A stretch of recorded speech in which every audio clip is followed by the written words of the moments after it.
दोस्तों, स्वागत है आपका खबर नेशनल टाइम में। मैं डॉक्टर राहुल बाली।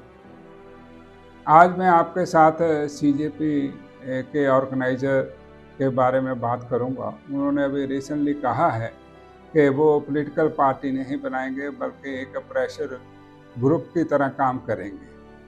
ये कंसेप्ट जो है प्रेशर ग्रुप का आमतौर पे अमेरिका और यूरोपियन कंट्री के अंदर देखा जाता है। ये नई तरह की एक पॉलिटिक्स है। इसे आप कभी ये ना समझिए कि ये पॉलिटिक्स नहीं करेंगे।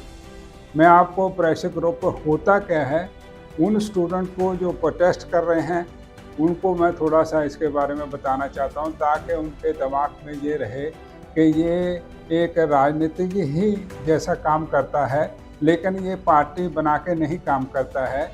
ये प्रेशर ग्रुप क्या है, मैं आपको एक्सप्लेन करने की कोशिश कर रहा हूँ। ख़ास करके उन स्टूडेंट को जो पॉलिटिकल साइंस के हैं या वो पार्टिसिपेटरी डेमोक्रेसी में जो है वो हिस्सा लेने की कोशिश करते हैं। प्रेशर ग्रुप जो है एक लॉबी ग्रुप होता है।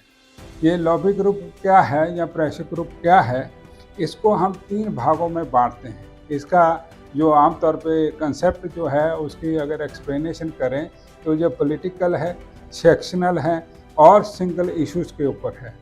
मैं अब आपको इन्हीं तीनों के ऊपर एक एग्जांपल देता हूं कि अमेरिका के अंदर ये प्रेशर ग्रुप को कैसे डिफाइन किया जाता है और कौन ग्रुप हैं इनके साथ जो काम कर रहे हैं। एक जो पॉलिटिकल है उसे हम क्रिश्चियन कोलिशन बोलते हैं, वहाँ अमेरिका में है ऑलरेडी। और जो सेक्शनल है वो अमेरिका बार एसोसिएशन है, जो कोई जुडिशरी को डील करती है और जो कोई लेजिस्लेचर को डील करती है।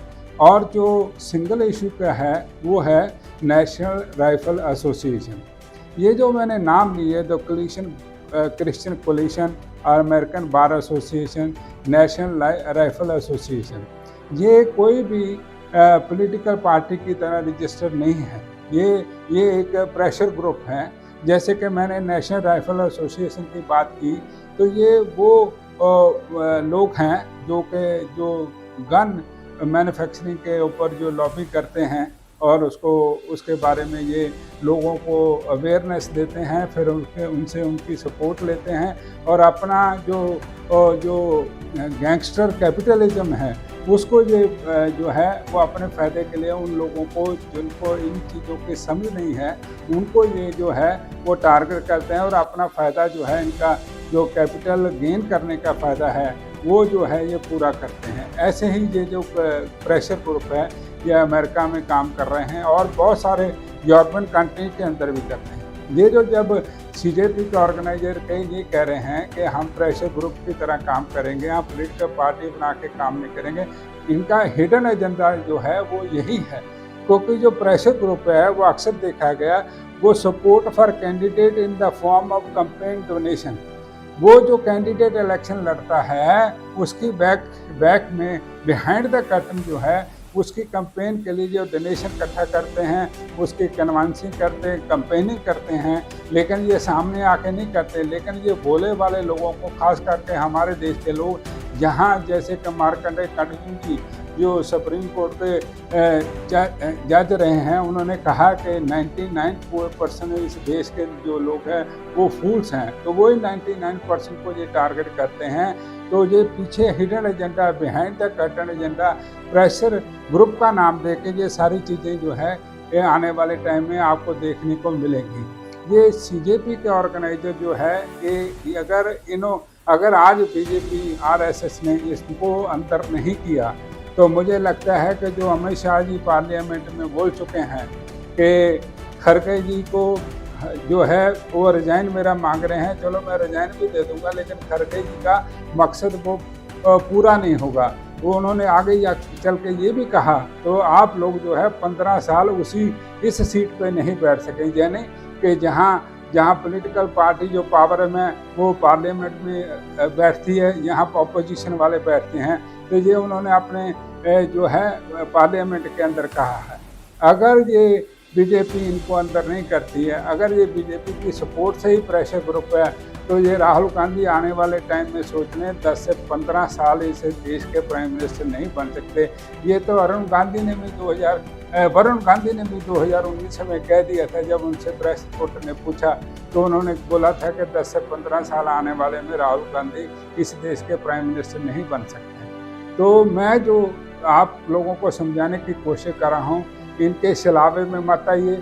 ये जैसे आप जानते हैं कि 99% देश के लोग ये मानते हैं, और केजरीवाल अन्ना हजारे जो मूवमेंट थी, ये लोगों को छलावा देने के लिए थे, लोगों को ठगने के लिए थी, और ये आप खुद चीफ मिनिस्टर बन गए और अन्ना हजारे को जो है वो बैकफुट पे करके अपना मकसद पूरा कर ले। ये भी ऐसा ही प्रेशर ग्रुप है। आज देखिए दीपिका के घर के बाहर 2 लोग जो अहमदाबाद को बिलोंग करते हैं, जो इनकी पार्टी में ये सीजेपी में काम कर रहे थे, और वो आज धरने पे बैठ गए हैं। उनका नाम है, एक का मनीष ब्रह्म भट्ट और दूसरे का नाम है राहुल पांड्या। ये जो लोग बैठे हैं कि दीपिका के घर के बाहर, ये बताने की कोशिश कर रहे हैं कि इनके अंदर ना ट्रांसपेरेंसी है, इनके अंदर ना कोई ऐसी चीज़ है कि ये लोगों के सामने जाके अपने आप को क्लैरिटी से दे सकें। तो आने वाले टाइम में आप सीजेपी को आप देखेंगे कि ये पॉलिटिकल पार्टी का नाम ना देके, ना रजिस्टर करा के, ये प्रेशर ग्रुप वही काम करेगा जो एक पॉलिटिकल पार्टी करती है। और आप लोगों को ये समझने की ज़रूरत है। आखिर में मैं फिर, आज मैंने पहले भी अपील की थी, आज फिर मैं पेरेंट्स को और स्टूडेंट को आज अपील कर रहा हूँ कि आप जो है इनके प्रोटेस्ट में अपने बच्चों को मत जाने दो। आपके बच्चों के ऊपर FIR हो गई, मैं डराने की कोशिश नहीं कर रहा हूँ, लेकिन ये है कि ये इनका हिडन एजेंडा जो है वो देश की अंदर जो है डिविसिव पॉलिटिक्स को बढ़ावा देना है और अपना फ़ायदा उठाना है, पैसा इकट्ठा करना है।